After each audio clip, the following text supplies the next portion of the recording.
Since the Junos are coming up, I thought it might be fun to chat with a previous JUNO Award winner, Canadian blues singer and songwriter, STEVE STRONGMAN. Hi, Steve. Hello, nice to be here. Oh, thank you. Thank you for being here. And Thank you. Congratulations on your latest album, No Time Like Now, which was released on March 10th. Yes. It's very exciting. It has been very exciting. It's always a great time when your release date actually happens, Yes. because you've been building up to it for so long, and then when it's actually finally out in the world and done, it's a wonderful feeling. Now, how does this album differ from your previous work? This album, I wanted to push the parameters a little bit with this album. So most people know me as a blues-based artist, and this record is definitely that. But it also includes a lot of other musical elements. There's a little bit of everything in there for people. There's some rock stuff in there. There's a little bit of gospel. So after the success of my previous two releases, I decided that I wanted to do something a little bit different and just sort of push the boundaries a bit with this one. And I think we definitely did that. Now, because of your focus with a lot of guitar tones, did you have any different techniques when you're recording the album? Yeah, we did actually. Yeah, we did. What I decided to do was I wanted to make a really guitar-driven record, so we spent a lot of time on the guitar tones, and instead of going to bigger studios and spending tons of money and limiting your time because it costs a lot of money, in today's day and age with the way technology is, you don't really need to do that. So my producer and I decided, Rob Zabo, he decided we do a lot of it at my house. So we changed a room in my house into an amplifier room, and we had all these amps in there going and all these mics. And we just took our time and we got the kind of sounds that we wanted, and I think it really worked for the overall guitar sound of the record. It must have been a lot of fun too. It was a great time. It was so much fun to have the freedom of time to be able to get exactly what it is that you hear in your head and what you're going for, and let the songs dictate what kind of sounds you want. Are there any songs on this album that you share a really close personal connection with?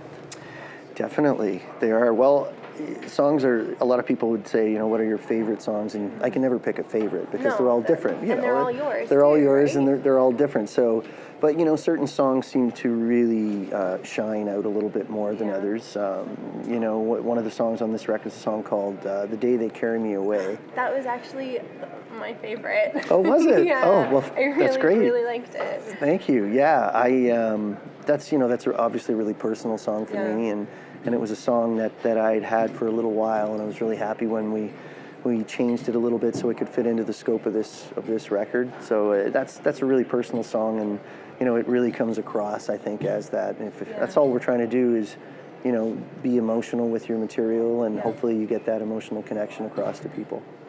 What was the meaning behind your title track, No Time Like Now? Yeah, No Time Like Now. Well, No Time Like Now is also the name of the single, and the reason why I decided to call the album No Time Like Now is more of a broad stroke statement of no time like now, let's do it. Let's just go ahead and do something a little bit different. Right. And I think that's what we did. It's still one of our main goals was to do a recording that is still me, but it's just perhaps different shades of what it is that I do, and I think we did that for sure. Now, 9 out of the 10 tracks are originals, and the 10th is a cover of You Ain't Seen Nothing Yet. Yeah. How did that come about? That was Rob and I talking about the idea of doing a cover song, and I hadn't done that, and I thought, well, if I'm going to do a cover song, what song would I do? And I remember right away, You Ain't Seen Nothing Yet was a song I always loved. I've always been a big fan of Randy Bachman and his writing. He's such an icon. And I opened for him about 20 years ago, and we've been friends ever since, and remained in contact. Yeah.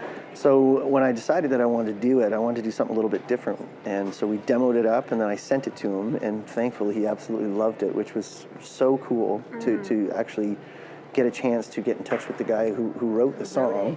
Was that nerve-wracking at first? Like, after you sent him the song, did you think, oh my God, what did I do? Or well, I really liked it, and we really thought it was a cool version of what we had of it. So it's always nice when the artist that actually wrote it likes what you do. I think that I was probably going to move forward with it no matter what. But then after he liked it, when I asked him if he'd actually play on it, was really very, very cool thing. Yeah, he has a wicked guitar solo. Yeah, he does. Yeah, he plays a second guitar solo, and as I said, he's such an amazing artist. He's so great. So it was really very cool to get him on it. Well, I think that's kind of like full circle, right? Yeah. Since you opened for him 20 years ago, and now he's playing on a cover of yours, or a cover that you did? Yeah, it is. It's nice just to have him, and you know, the fact that a guy like that would actually say, sure, let's do it, is pretty great, because he could have just as easily said, you know, hey, I'm really busy right now, I can't do it, which I would totally understand. Right. But he's a very gracious guy and a wonderful guy, and it was so cool that he was able to do it. Now, when you're creating a song, what do you feel most passionate about, the lyrics or the music? It changes all the time for me. You know, with writing, I know some people always go, oh, this is how it always happens for them, but for me it changes. Sometimes it's a lyric, like for example, The Day They Carry Me Away, that was a lyrical idea that got me thinking of a certain thing, and then it just branched out from that, and we changed the music to go with the lyric. Whereas No Time Like Now, the single, was a very guitar-driven idea, and then we wrote the song around the main guitar riff. So there's no right or wrong way to do it. I think for me, the key thing is to just keep writing all the time. Do you have any superstitions while you're writing? I have very many superstitions. I'm a very superstitious guy. I wouldn't say while I'm writing I have superstitions, but I have a lot of other superstitions. But when I'm writing, I think one thing that I always try and do is get as much of the song down as you possibly can when inspiration is hitting you. Right. And you know, so if it's 70% done or 80% done, that's really what seems to work best for me. Like, you know, going, oh wow, that was cool, I'll come back later and finish it. I can never really get that exact feeling again. Right. So while you're in the mentality, keep doing that, right? Exactly. Now, what drew you into the blues in the first place? What was it about the blues that really attracted you to it? I think it's just the emotion of the style of music. You know, it's got a lot of different forms. You know, you can play like hard rock blues, you can play Chicago blues or acoustic blues. It doesn't matter what it is you call it to me. It's all blues, and I hear everything as blues-based music. But you know, I think that the emotion of it really comes through, and also it's so powerful. You know, and it can be very simple. It can be also really complex, right? You know, it can be very complex in its simplicity. That's really what it's like. It's a real art form, I think, and that really drew me in. What is something you know now in your career that you wish someone had told you at the start? Well, how much time have you got? You know, I would say, I don't know, there's a lot of things that I could say about that, because just like anything, doesn't matter, music is no different. You spend a lot of time, and if you've been doing it as long as I have, you're going to learn a lot. Right. But one thing I would say is to listen to people that have been doing it longer than you have, and try and pay more attention to some advice. Not that I didn't, I always tried to do that, but you know, hindsight being 20/20, you think I would have did that a little bit differently. And also, I would say start writing as soon as you possibly can. Start writing right away. That was something that for me I always had to really work at. So writing is definitely a key. In a previous interview, you said, and I quote, "I think every artist owes it to themselves to continue to grow and explore new ground." So what new ground would you like to explore next through your music?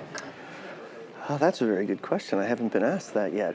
You know, this one it's so fresh still. I'm still kind of on the new ground. Right. So I'm not really sure what it is, but I will definitely, you know, I stand behind that quote for sure. I'll definitely continue, but in terms of what's presented itself to me as of yet, I'm not really sure what it is. You know, with this record just coming out and just getting all the songs worked up live and doing a lot of playing live and touring, that's just what I'm focusing on right now. Well, thank you so much, Steve. I Thank really you. appreciate this. It's my pleasure, Lady K. And, thank you. Thank you. And congratulations again on your album. I wish you all the best. I appreciate it. Thank you very much. And I'd like to give a shout out to Strut Entertainment and Toronto's Rivoli for helping to facilitate this interview. Thanks so much for watching the video. I hope you liked it. If you did, like it. If you want more interviews, subscribe. And don't forget, you can follow me on social media.